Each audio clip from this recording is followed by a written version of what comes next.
মালিক, তুমি আমাদের সবাইকে খেতে পারবে না গো, তোমার গলায় আটকে যাবে।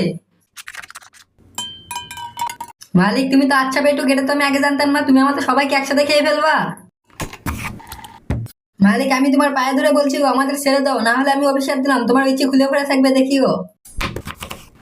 আরে বোকা মালিক, আর সময় নষ্ট না করে তাড়াতাড়ি আমাদের তুলে নাও, না হলে আমার পেছন দিয়ে সবকিছু বের হয়ে যাবে কিন্তু। এই শয়তান মালিক আমাদের চুলের উপর দিয়ে কই চলে গেল রে, একবার খালি বের হতে পারি শয়তান মালিকের পদে কামড়ে দেবো আমি। মালিক, এবার তো তুমি চুলাকে থামতে বলো, এই চুলা তো আমার পেছন হেঁটে দেওয়ার জন্য উঠে পড়ে লেগেছে, আমাদের পদে অনেক ব্যথা হচ্ছে, তাড়াতাড়ি চুলাকে থামতে বলো মালিক। আরে লুচ্ছা মালিক, তোমার গার্লফ্রেন্ড যখন তোমার জেলে ঢুকিয়ে দিবে না, তখন ডিম তোমার পেছন দিয়ে দেবে দেখিও। ওই চিকনা মালিক, তুমি তো আমাদের প্রতিদিনই খাচ্ছ, তারপরে তুমি মোটা হচ্ছ না কেন বলো তো? আরে মালিক, তুমি সকালবেলা উঠে আমার পদে গুতা মারলে কেন? তুমি কি আজকে মাল খাইছো নাকি? আমাদের মালিকের জন্য একটা লাইক সাবস্ক্রাইব করে দিও বন্ধুরা।